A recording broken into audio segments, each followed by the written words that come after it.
Hello, my dear subscribers and dear viewers, welcome back to my YouTube channel. അപ്പോൾ ഇന്നത്തേത് ഒരു cooking വീഡിയോയാണ്. നല്ലൊരു അടിപൊളി റെസ്റ്റോറൻറ്റ് സ്റ്റൈൽ ചന മസാല എങ്ങനെയാണ് തയ്യാറാക്കാമെന്ന് നമുക്ക് നോക്കാം. ചോറിൻ്റെ കൂടെയും പുലാവിൻ്റെ കൂടെയും ചപ്പാത്തി, പൂരി, വെള്ളയപ്പം, നൂലപ്പം അങ്ങനെ എന്തിൻ്റെ കൂടെയും കഴിക്കാൻ നല്ല ടേസ്റ്റാണ്. അപ്പോൾ അതെങ്ങനെ ഉണ്ടാക്കാൻ നോക്കാം. അതിനു മുൻപ് താല്പര്യമുള്ളവർ നമ്മുടെ ചാനലൊന്ന് സബ്സ്ക്രൈബ് ചെയ്യുക. ഇഷ്ടപ്പെടുകയാണെന്നുണ്ടെങ്കിൽ ഒന്ന് ലൈക്ക് ചെയ്യുക. വീഡിയോയിലേക്ക് കിടക്കാം. അപ്പോൾ ഈ കടല ഞാൻ തലേ ദിവസം വെള്ളത്തിലിട്ട് വെച്ചിട്ടുണ്ടായിരുന്നു. പിറ്റേ ദിവസത്തേക്ക് അപ്പോൾ നമുക്ക് കുതിർന്ന് കിട്ടും. ഒരു 6 മണിക്കൂറൊക്കെ മതിയാവും കടല കുതിർന്ന് കിട്ടാൻ, പ്രത്യേകിച്ച് വെള്ളക്കടല. വേഗം തന്നെ അത് നമുക്ക് കുതിർന്ന് കിട്ടും. അതുപോലെ ഇതിൻ്റെ വേവും കുറവാണ്. ഒരു 2 വിസിൽ, മാക്സിമം 3 വിസിൽ അത്രയ്ക്കൊക്കെ മതിയാവും വെള്ളക്കടല കുതിർന്ന് കിട്ടാനായിട്ട്. സാധാരണ കടലൊക്കെ ആണെങ്കിൽ ഒരു 5 വിസിൽ 6 വിസിലിനൊക്കെ വേവിക്കേണ്ടി വരും. പിന്നെ ഓരോരുത്തരുടെ കുക്കർ അനുസരിച്ചിരിക്കും ഇതിൻ്റെ വേവൊക്കെ. സത്യത്തിൽ ഞാൻ പ്ലാൻ ചെയ്തത് ബ്രേക്ക്ഫാസ്റ്റിനായിരുന്നു. ഇപ്പോൾ ദോശയ്ക്കാണെങ്കിലും നൂലപ്പത്തിനാണെങ്കിലും ഇഡ്ഡലിക്കാണെങ്കിൽ പോലും നമുക്ക് ഈ മസാല നല്ല ടേസ്റ്റാണ് കഴിക്കാനായിട്ട്. പക്ഷേ ഇവർക്ക് ഇഡ്ഡലിക്ക് ചട്നി മതി എന്ന് പറഞ്ഞ കാരണം കൊണ്ടും പിന്നെ സമയം കുറച്ച് കുറവായിരുന്നു കൊണ്ടും ഞാനത് കുക്കറിൽ വേവിച്ചിട്ടു ഡിന്നറിന് എടുക്കാം എന്ന് വിചാരിച്ചു. അപ്പോൾ അത് കാരണം കൊണ്ട് തന്നെ ഞാൻ ഈ വീഡിയോ ചെയ്യണത് രാത്രിയാണ്. രാത്രി എന്ന് പറഞ്ഞാൽ ഒരു 7 മണിക്ക് ശേഷമാണ് ഞാൻ ഈ വീഡിയോ ചെയ്യണത്. പിന്നെ എൻ്റെ റിംഗ് ലൈറ്റ് കേടായ കാരണം കൊണ്ട് ഫോണിലത്തെ ഒരു ലൈറ്റ് വെച്ചിട്ടാണ് ഞാൻ ഈ വീഡിയോ എടുക്കുന്നത്. അപ്പോൾ ആദ്യം ഞാൻ ചെയ്യണത് ഈ വെള്ളക്കടല ഒരു കുക്കറിലേക്ക് ഊറ്റിയെടുത്ത് മാറ്റി കൊടുക്കുകയാണ്. അതിലേക്ക് പുതുതായിട്ട് വെള്ളം ഒഴിച്ചു കൊടുക്കുകയാണ്. മുങ്ങാനുള്ള വെള്ളം, നമ്മൾ കുതിർത്തിയ വെള്ളം എടുക്കണില്ല. അത് നല്ല ക്ലിയർ വാട്ടർ ആണെങ്കിലും നമ്മൾ പുതിയ വെള്ളം ഒഴിച്ച് ആവശ്യത്തിന് ഉപ്പ് ചേർത്തിട്ടാണ് കടല വേവിച്ചെടുക്കുന്നത്. അപ്പോൾ അതിൽ ഞാൻ രാവിലെ ഒരു 2 വിസിൽ വേവിച്ചു. പിന്നെ വൈകിട്ട് ഞാൻ തുറന്നു നോക്കിയപ്പം കുറച്ച് വേവ് കുറവുണ്ടായതുകൊണ്ട് ഒറ്റ വിസിലിനും കൂടി ഞാൻ വേവിച്ചെടുത്തു. അങ്ങനെ 3 വിസിലിനാണ് ഞാൻ ടോട്ടൽ ഈ കടല വേവിച്ചെടുത്തത്.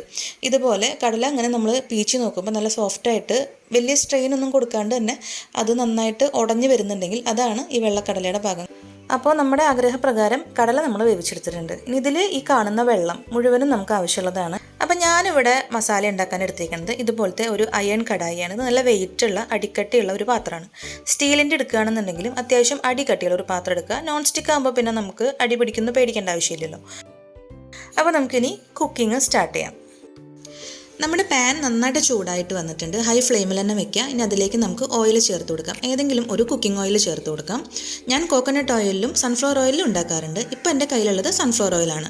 അപ്പോൾ ഞാനത് ഒരു 2 ടേബിൾ സ്പൂൺ അളവിൽ ഒഴിച്ചു കൊടുക്കുന്നുണ്ട്. നമ്മൾ വേറെ ബട്ടറോ ഗീയോ ഒന്നും തന്നെ ഇനി ചേർക്കുന്നില്ല. ഈ ഒരൊറ്റ ഓയിലാണ് നമ്മൾ ഫുൾ കറിയും ഉണ്ടാക്കുന്നത്. ഇനി ഓയിൽ നന്നായിട്ട് ചൂടാകുമ്പോൾ നമ്മൾ ആദ്യം ഇഞ്ചി, വെളുത്തുള്ളി, കറിവേപ്പില എന്നിവയാണ് ചേർത്ത് കൊടുക്കുന്നത്. അപ്പോൾ ഇത് ഞാൻ ചതച്ചെടുത്തിട്ടുള്ള കറിവേപ്പിലയും ഇഞ്ചിയൊക്കെയാണ്. കറിവേപ്പിലല്ല കേട്ടോ, സോറി, വെളുത്തുള്ളിയും ഇഞ്ചിയൊക്കെയാണ്. ഇനി ഇഞ്ചി വെളുത്തുള്ളി പേസ്റ്റ് ചേർക്കണം എന്നുണ്ടെങ്കിൽ അങ്ങനെയും ചേർക്കാം. പക്ഷെ അത് ചേർക്കുമ്പോൾ ആദ്യം സവാള ഇട്ട് വാട്ടിയതിന് ശേഷം മാത്രം പേസ്റ്റ് ചേർക്കുക. ഇപ്പോൾ ചതച്ചെടുത്ത കാരണം കൊണ്ട് ഇത് ആദ്യം ഓയിലിലേക്ക് ഡയറക്റ്റ് ഇടുകയാണ്. അപ്പോൾ ആദ്യം നമുക്ക് ഇഞ്ചിയാണ് ചേർത്ത് കൊടുക്കേണ്ടത്.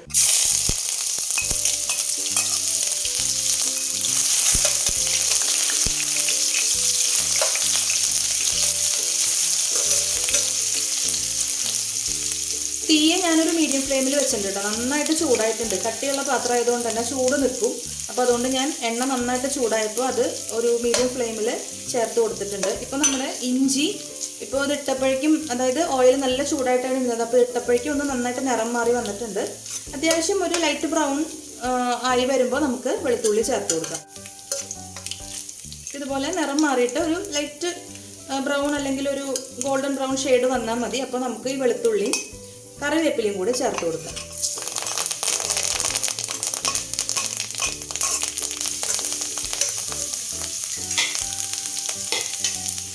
വെളുത്തുള്ളി വല്ലാണ്ട് കിടന്ന് മൊരിയണ്ട കേട്ടോ. വെറുതെ ഇട്ടിട്ടൊന്ന് അതിൻ്റെ ആ ഒരു കുഞ്ഞു കുഞ്ഞു പതിയൊക്കെ ഒന്ന് പോയാൽ മതി. അപ്പോൾ തന്നെ നമുക്ക് സബോള അരിഞ്ഞത് ചേർത്ത് കൊടുക്കാം. ഇനി ഇത് നന്നായിട്ട് വഴറ്റി കൊടുക്കാം. ഇതിൽ സബോള ചേർക്കുമ്പോൾ ഭയങ്കരമായിട്ട് തിന്നായിട്ടും അതുപോലെ കുഞ്ഞു കുഞ്ഞു പീസസ് ആയിട്ട് അരിഞ്ഞിടരുത്. കാരണം സബോള വേഗം അങ്ങനെ എന്താ പറയുക, നന്നായിട്ടൊന്ന് മൂത്ത് മുരിഞ്ഞ് വന്നു കഴിഞ്ഞാൽ പെട്ടെന്ന് കരിയാൻ സാധിക്കുന്നുണ്ട്. അപ്പോൾ നമ്മൾ ഇതുപോലെ സാധാരണ ചിക്കനിലേക്കൊക്കെ അരിയണ പോലെ ഇതുപോലെ അരിഞ്ഞു കൊടുത്താൽ മതി.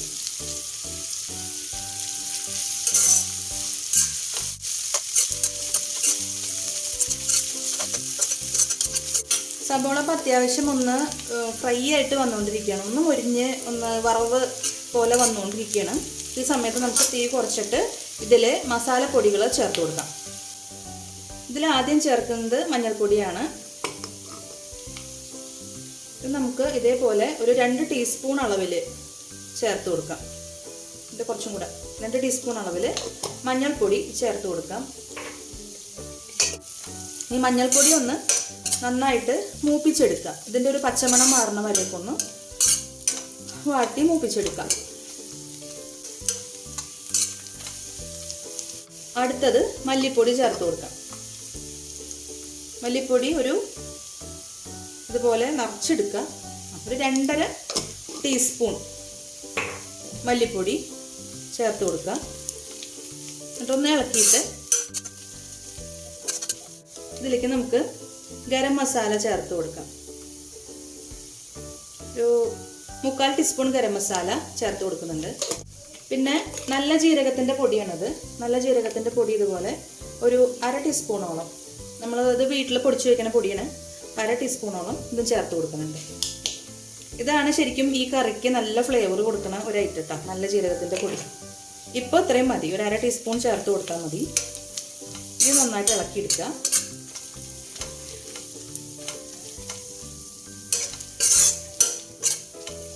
അടുത്തത് കുരുമുളക് പൊടി കുറച്ച് ചേർത്താൽ മതി. ഒരു 1/2 ടീസ്പൂണോളമൊക്കെ കുരുമുളക് പൊടി ചേർത്ത് കൊടുക്കുക.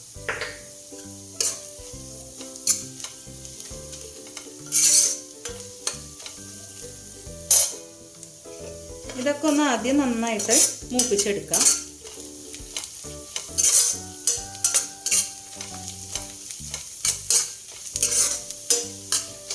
ഞാനിവിടെ 2 ടൈപ്പ് മുളക് പൊടി എടുക്കുന്നുണ്ട്. കാശ്മീരി ചില്ലി എടുക്കുന്നുണ്ട്, സാധാ മുളക് പൊടി എടുക്കുന്നുണ്ട്. കാശ്മീരി ചില്ലി ആണെന്നുണ്ടെങ്കിൽ നമുക്ക് എരിവിനനുസരിച്ചിട്ട് ചേർത്ത് കൊടുക്കാം. എരിവ് കുറവാണല്ലോ. അപ്പം ഞാനിതിവിടെ കളർ കിട്ടാൻ വേണ്ടിയിട്ടാണ് കാശ്മീരി ചില്ലി ചേർത്ത് കൊടുക്കുന്നത്. അപ്പോൾ അതിലൊരു 1/2 ടീസ്പൂൺ കാശ്മീരി ചില്ലി ചേർത്ത് കൊടുക്കുന്നുണ്ട്. അതുപോലെ സാധാ മുളക് പൊടി, നമ്മൾ വീട്ടിൽ ഉപയോഗിക്കണ സാധാ മുളക് പൊടിയാണെന്നുണ്ടെങ്കിൽ നമുക്ക് എരിവ് അറിയാമല്ലോ. അപ്പോൾ അതിനനുസരിച്ചിട്ട് എരിവിന് ചേർത്ത് കൊടുക്കാം. അപ്പോൾ ഇവിടെ ഞാൻ ഇതുപോലെ 1 ടീസ്പൂൺ അളവിൽ മുളക് പൊടി കൊടുക്കുന്നുണ്ട്. കുറച്ചും കൂടി ചേർക്കാം. ഇത്രയും മുളക് പൊടി ഞാനിതിൽ ചേർത്ത് കൊടുക്കുന്നുണ്ട്. ഇത് നന്നായിട്ട് ഇളക്കിയെടുക്കുക. മുളക് നന്നായിട്ട് മൂക്കണം എന്നില്ല കേട്ടോ. ഒന്ന് എന്താ പറയുക, അതിൻ്റെ ആ മണമൊക്കെ ഒന്ന് മാറി വന്നാൽ മതി. വല്ലാണ്ട് മൂത്ത് കഴിഞ്ഞാൽ മുളക് പൊടി ആകുമ്പോൾ കരിയും വേഗം. അപ്പോൾ അത് കാരണം കൊണ്ട് നോക്കിയിട്ട് വാട്ടിയെടുക്കുക. തീ വളരെ സിമ്മിൽ വെച്ചിട്ട് വേണം മുളക് പൊടി ചേർക്കാനായിട്ട്, അല്ലെങ്കിൽ വേഗം വന്ന് കരിഞ്ഞ് മൂക്കിലൊക്കെ കയറും. ഇപ്പോൾ മുളക് പൊടി ചേർത്തിട്ട് നമ്മൾ നന്നായിട്ട് ഇളക്കി എടുത്തിട്ടുണ്ട്. ഇനി ഇതിലേക്ക് ചേർക്കേണ്ടത് തക്കാളിയാണ്. തക്കാളി ഇതിപ്പോൾ ഒരു കുഞ്ഞ് തക്കാളിയാണ്. എൻ്റെ കയ്യിൽ ഒരു ചെറിയ തക്കാളിയേ ഉള്ളൂ. അത് കാരണം കൊണ്ട് ഒരു കുഞ്ഞ് തക്കാളി ഞാനിപ്പോൾ ചേർത്ത് കൊടുത്തു. സത്യം പറഞ്ഞാൽ ഇതിലേക്ക് കുറച്ചധികം തക്കാളി എന്ന് പറഞ്ഞു കഴിഞ്ഞാൽ ഇതേപോലത്തെ സൈസാണെങ്കിൽ 2 തക്കാളി ചേർത്ത് കൊടുക്കാം. വലിയ തക്കാളി ആണെന്നുണ്ടെങ്കിൽ 1 ചേർത്ത് കൊടുത്താൽ മതി. അപ്പോൾ ഇതെനിക്ക് തക്കാളി പോരാ, കുറച്ചും കൂടി പുളി വേണം. അപ്പോൾ അതിന് ഞാനിതിൽ നമുക്ക് സോസ് ചേർത്ത് കൊടുക്കുന്നുണ്ട്. നമ്മളിതിലേക്ക് ടൊമാറ്റോ സോസ് ചേർത്ത് കൊടുക്കുകയാണ്. ഇത് നമ്മൾ വീട്ടിൽ തന്നെ ഉണ്ടാക്കിയിട്ടുള്ള സോസാണ് കേട്ടോ. ശർക്കര ഉപയോഗിച്ചിട്ട് ഉണ്ടാക്കിയിട്ടുള്ള സോസാണ്. ഇതിലിതേപോലെ 1 ടീസ്പൂൺ അളവിൽ ടൊമാറ്റോ സോസ് ചേർത്ത് കൊടുക്കാം. ഇനി തക്കാളി ഇല്ലയെന്നുണ്ടെങ്കിൽ ടൊമാറ്റോ സോസ് മാത്രമേ ചേർത്ത് കൊടുക്കണ്ടോന്നുണ്ടെങ്കിൽ ഒരു 2 ടേബിൾ സ്പൂൺ ടൊമാറ്റോ സോസ് ഇതിലേക്ക് ചേർത്ത് കൊടുക്കാം. അപ്പം ഞാനിതിൽ ചേർത്ത് കൊടുത്തേക്കുന്നത് 1 ടേബിൾ സ്പൂൺ ടൊമാറ്റോ സോസാണ്.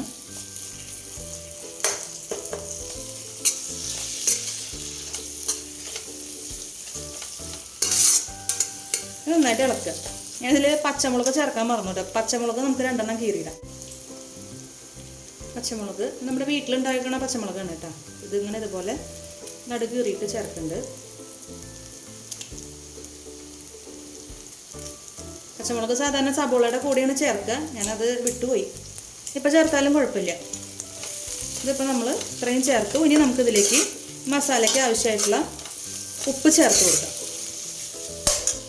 ഞാൻ പച്ചമുളക് എടുത്തപ്പോൾ എരിവില്ലാത്ത പച്ചമുളക് ആയതുകൊണ്ട് 4 എണ്ണം കൊടുത്തിട്ടാ, ചെറുതായതുകൊണ്ട്. വലിയ പച്ചമുളകാണെങ്കിൽ ഒരു 2 എണ്ണം വരെ ചേർത്ത് കൊടുക്കാം. ഉപ്പ് ചേർത്ത് കൊടുക്കാം. ഇത് ഞാൻ കല്ലുപ്പ് പൊടിച്ചിട്ട് വെക്കുന്നതാണ് കേട്ടോ. കല്ലുപ്പ് പൊടിച്ച് വെക്കുന്നതാണ്, വീട്ടിൽ തന്നെ പൊടിച്ച് വെക്കുന്നതാണ്. അപ്പം അതിലേക്ക് നമുക്ക് ആവശ്യത്തിന് ഉപ്പ് ചേർത്ത് കൊടുക്കാം. പിന്നെ നമുക്ക് ലാസ്റ്റ് കറിയിൽ ഉപ്പ് നോക്കിയിട്ട് ബാക്കി ചേർക്കാം. ഇപ്പോൾ ആവശ്യത്തിന് ഒരു 3/4 ടീസ്പൂൺ അളവിൽ ഉപ്പ് ചേർത്ത് കൊടുത്തിട്ടുണ്ട്. ഇത് നമുക്ക് നന്നായിട്ട് ഇളക്കി യോജിപ്പിക്കാം.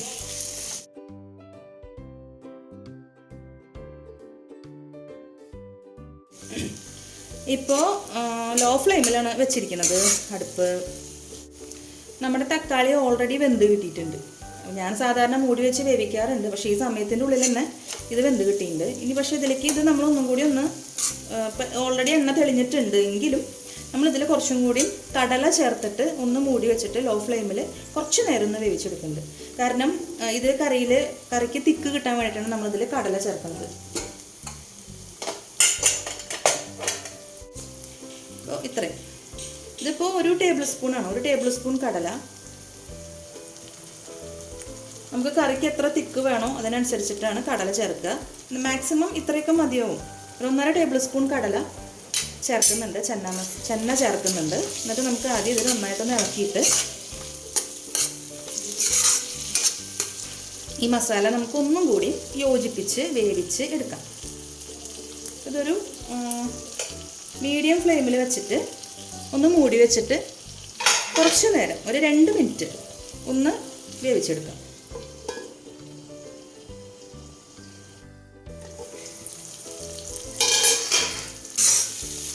ഇപ്പോൾ ഒരു മിനിറ്റൊക്കെ കഴിഞ്ഞിട്ടുണ്ട്.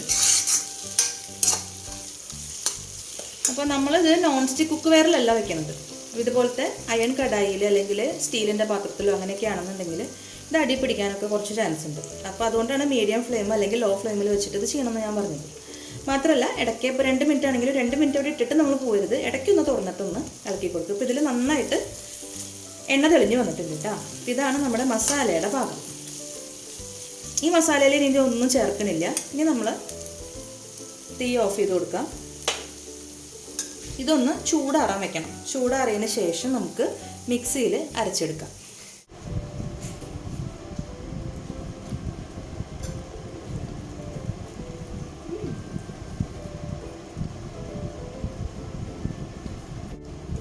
ഇപ്പോൾ നമ്മുടെ മസാല നന്നായിട്ട് ചൂടാറിയിട്ടുണ്ട്. ഇനി നമുക്കിത് ഒരു മിക്സിയുടെ ജാറിലേക്ക് മാറ്റാം. എൻ്റെ ടീഷർട്ട് ബ്ലൂ കളറായിട്ടുണ്ടായിരുന്നു കേട്ടോ. അപ്പോൾ ഞാൻ യെല്ലോ കളറ് മാറ്റിയിട്ടുണ്ട്. അത് മേലെ വെള്ളമായപ്പോഴേ ഒന്ന് ചേഞ്ച് ചെയ്തതാണ്. ഇനി ഇത് നമുക്ക് നന്നായിട്ട് അരച്ചെടുക്കാം. അപ്പോൾ ഇതിൽ പച്ചവെള്ളം ചേർക്കാൻ പാടില്ല. പച്ചവെള്ളം ചേർത്ത് കഴിഞ്ഞാൽ നമ്മുടെ കറി കേടായി പോകും.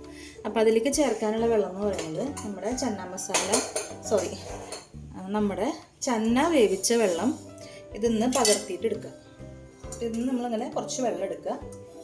ഇതിലേക്ക് ഇതിപ്പോൾ ചൂടാറിയിട്ടുണ്ട്, വേവിച്ച് വെച്ചിട്ടുള്ള ചന്ന ചൂടാറിയിട്ടുണ്ട്. നമുക്കിനി ഇതിലേക്ക് ഈ വെള്ളം കുറേശ്ശെ ചേർത്ത് കൊടുത്തിട്ട് നല്ല ഫൈനായിട്ട് അരച്ചെടുക്കാം. അരപ്പ് ഇത്തിരി വെള്ളം പോലെ ആയാലും കുഴപ്പമൊന്നുമില്ല, കാരണം നമ്മളത് വറ്റിച്ചെടുക്കും വെള്ളം. അത് കാരണം കൊണ്ട് കുഴപ്പമില്ല കേട്ടോ. ഞാനിപ്പോൾ ഇതിലൊരു 3 ടേബിൾ സ്പൂൺ വെള്ളം ആദ്യം ചേർത്ത് കൊടുത്തിട്ടാണ് ഇത് അരയ്ക്കുന്നത്.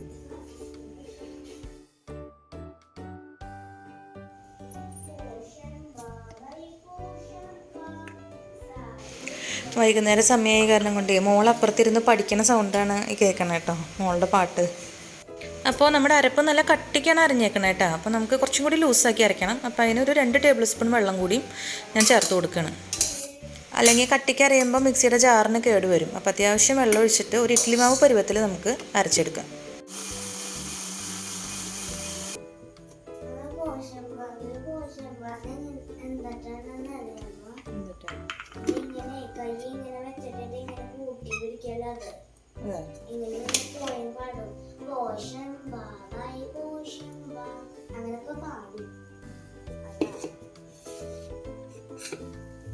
ഇതുപോലെ ഫൈനായിട്ട് അരച്ചെടുക്കുക.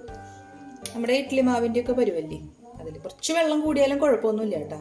നമുക്കത് പിന്നെ വറ്റിച്ചെടുക്കാവുന്നതാണ്. പക്ഷേ ഗ്രേവി ആയിട്ട് എടുക്കുമ്പോൾ, കറിയിൽ ചേർക്കാനായിട്ട് അരപ്പായിട്ട് എടുക്കുമ്പോൾ ഇതുപോലെ നല്ല സോഫ്റ്റായിട്ട് അരച്ചെടുക്കുക. ഈ മസാല ഉണ്ടാക്കിയ പാത്രം തന്നെയാണ് ഇത് കേട്ടോ. അപ്പോൾ ഇതിനി കഴുകേണ്ട ആവശ്യമൊന്നുമില്ല. ഇതിൽ തന്നെയാണ് നമ്മളിനി ഇത് കൂട്ടാൻ പോണത്. അപ്പോൾ ആദ്യം നമുക്ക് ഇതിലേക്ക് കടല ചേർത്ത് കൊടുക്കാം.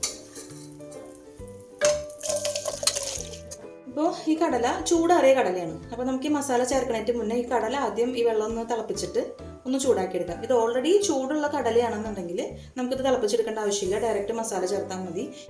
അപ്പോൾ ഇതിലെ വെള്ളം ഇതിൽ ബബിൾസൊക്കെ പൊട്ടിപ്പോയിട്ട് വെള്ളം ഒന്ന് ലൈറ്റായിട്ട് ചൂടായിട്ട് വരുന്നുണ്ട്.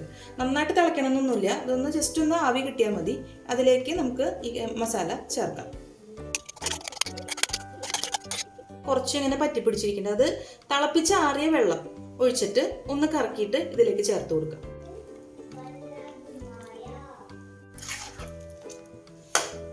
ഇനി നമുക്ക് ഇതൊക്കെ നന്നായിട്ട് മസാലയും ഈ കടലയും കൂടിയിട്ട് നന്നായിട്ട് ഇളക്കി യോജിപ്പിക്കാം.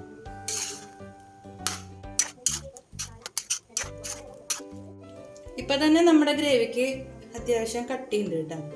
നാളികേരം കൂടി അരയ്ക്കാണ്ടാണ് നമുക്ക് ഇങ്ങനെ കട്ടി വന്നിരിക്കുന്നത്. ഇനി ഇതൊന്ന് വറ്റിച്ചെടുക്കാം, കുറച്ചും കൂടിയും കട്ടിക്ക് വറ്റിച്ചെടുക്കാം. അതായത് എന്തായാലും തിളപ്പിക്കണം. അപ്പോൾ പിന്നെ അതിനോട് കൂടിയിട്ട് നമ്മൾ കുറച്ചും കൂടി ഒന്ന് വറ്റിച്ചെടുക്കുന്നുണ്ട്. പിന്നെ ഗ്രേവി ആയിട്ട് വേണം, നല്ല കുറച്ചും കൂടിയും ലൂസ് ഗ്രേവി ആയിട്ട് വേണമെന്നുണ്ടെങ്കിൽ അതിനനുസരിച്ചിട്ട് അത് വറ്റിച്ചെടുക്കാം. ഒരു മീഡിയം ഫ്ലെയിമിൽ ഒന്ന് വെച്ചിട്ട് തിളപ്പിച്ചെടുക്കാം.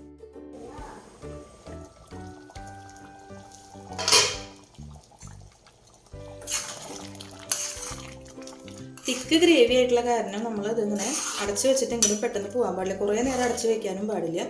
ഇടയ്ക്ക് എടുത്തിട്ട് ഇതുപോലെ ഇളക്കിയിട്ട് കൊടുക്കണം, ഇല്ലെങ്കിൽ അത് അടിപിടിക്കും.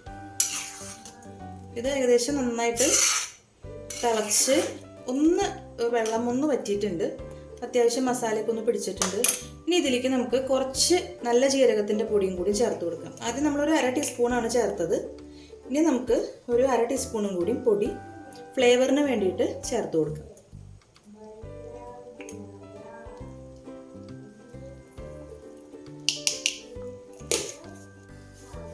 അതുപോലെ ഗരം മസാല കുറച്ച് ചേർത്ത് കൊടുക്കാം. ഒക്കെ നമ്മൾ വീട്ടിൽ പൊടിച്ച് വെക്കുന്ന സ്പൈസസ് ആണ് കേട്ടോ. പിന്നെ കുറച്ച് കുരുമുളക് പൊടിയും കൂടി ചേർത്ത് കൊടുക്കാം.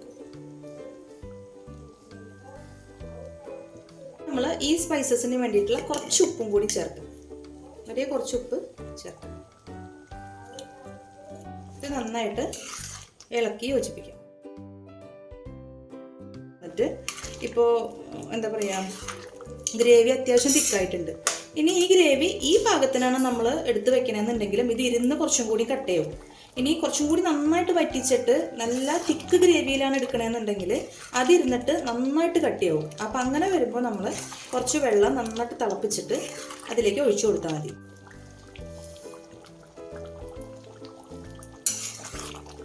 നല്ല ടേസ്റ്റ് ഉണ്ട്.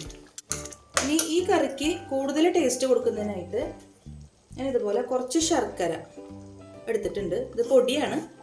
ഇതൊരു 1/2 ടീസ്പൂൺ 3/4 ടീസ്പൂണോളം വരും ശർക്കരയുടെ പൊടി. ഇത് നമുക്ക് ഇതിലേക്ക് ചേർത്ത് കൊടുക്കാം.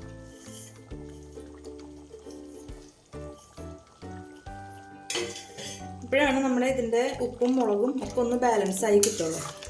ശർക്കര ചേർത്തതിന് ശേഷം നമുക്ക് എങ്ങനെയാണ് ടേസ്റ്റ് എന്ന് നോക്കാം.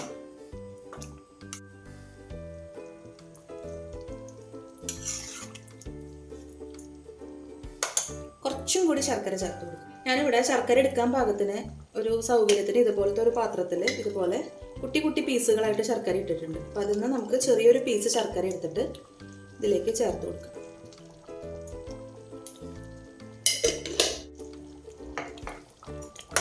ശർക്കര അതിൽ കിടന്നിട്ട് ഉടഞ്ഞോളും. ഇത് മറയൂർ ശർക്കരയാണ് ഇപ്പോൾ ചേർക്കണേ കേട്ടോ ഞാൻ. അത് വേഗം വലിയണ ശർക്കരയാണ്. മാത്രമല്ല നല്ല മധുരം ഉണ്ടായിരിക്കും, അയൺ റിച്ചും ആയിരിക്കും. അങ്ങനത്തെ ശർക്കരയാണ് ഞാനിതിൽ ചേർക്കുന്നത്. ഇതൊന്നും കൂടിയും ലോ ഫ്ലെയിമിൽ വെച്ചിട്ട് നമുക്ക് ഒന്നും കൂടി വേവിച്ചെടുക്കാം. ഒന്ന് സെറ്റ് ആവാനായിട്ട്, മസാലകളൊക്കെ ഒന്ന് സെറ്റ് ആവാനായിട്ട്.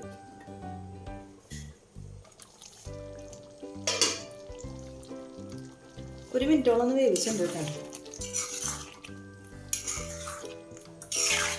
അപ്പോൾ നമ്മുടെ കറി റെഡി ആയിട്ടുണ്ട്. എൻ്റെ കയ്യിൽ മല്ലിയില ഇല്ല. മല്ലിയില ഉണ്ടെന്ന് വെച്ചിട്ടുണ്ടെങ്കിൽ കുറച്ച് ചോപ്പ് ചെയ്തിട്ട് ഇതിൻ്റെ മേലെ ഇടുകയാണെങ്കിൽ നല്ല ടേസ്റ്റും മണവും ഒക്കെ കിട്ടും. ഇനി നമുക്ക് ഇതിൽ ചേർക്കാനായിട്ടുള്ള വേറൊരു ഐറ്റം എന്ന് പറയുന്നത് ഇതുപോലെ കസൂരി മേത്തിയാണ്. ഇത് കടകളിൽ നിന്നൊക്കെ നമുക്ക് മേടിക്കാൻ കിട്ടും.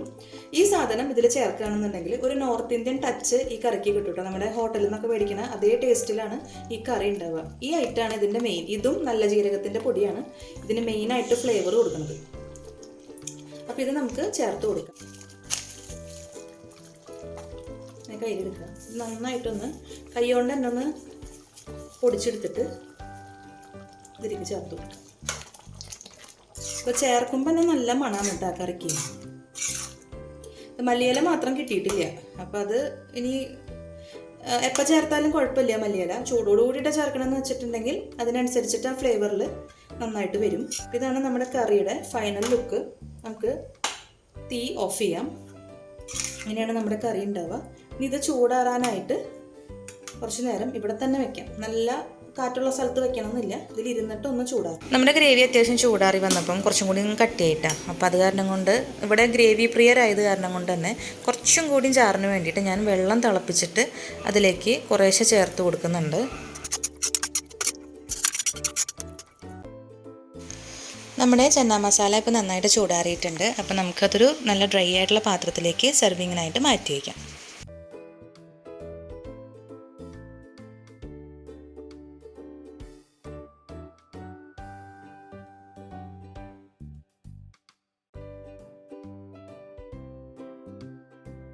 അപ്പോൾ നമുക്കിനി കറി ടേസ്റ്റ് ചെയ്ത് നോക്കാം കേട്ടോ. രാത്രി ഡിന്നറിന് വേണ്ടിയിട്ടാണ് ഞാനത് ഉണ്ടാക്കിയത്. അപ്പം മോൾക്ക് വേണ്ടിയിട്ട് ഇതിപ്പോൾ ഞാൻ പകർത്തി കൊടുക്കുകയാണ്. ഒരുപാട് തവണ ഞാൻ ഈ ചന്ന മസാല ഉണ്ടാക്കിയിട്ടുണ്ട് കേട്ടോ. മോളുടെ സ്കൂളിൽ പ്രോഗ്രാമുകളൊക്കെ ഉണ്ടാകുമ്പോൾ ചന്ന മസാല ഞാൻ ഇങ്ങനെയാണ് വെച്ചിട്ട് കൊടുക്കാറുള്ളത്. അപ്പോൾ ഭയങ്കര അഭിപ്രായമാണ് ഈ കറിക്ക്. അതുകൊണ്ടാണ് ഞാനത് നമ്മുടെ യൂട്യൂബിൽ ചാനലിൽ ഇടാമെന്ന് വിചാരിച്ചത് കേട്ടോ. അപ്പോൾ വീഡിയോ കണ്ട എല്ലാവർക്കും ഒരുപാട് നന്ദി. നമ്മുടെ ചാനൽ താല്പര്യമുള്ളവരൊന്ന് സബ്സ്ക്രൈബ് ചെയ്യുക. ഇഷ്ടപ്പെടുകയാണെങ്കിൽ ലൈക്ക് ചെയ്യുക. ട്രൈ ചെയ്യുകയാണെന്നുണ്ടെങ്കിൽ കമൻറ്റ് ബോക്സിൽ അതിൻ്റെ കമൻസൊക്കെ ഒന്ന് ആഡ് ചെയ്യുക. അപ്പോൾ അടുത്തൊരു വീഡിയോ ആയിട്ട് കാണുന്നവരേക്കും ബൈ.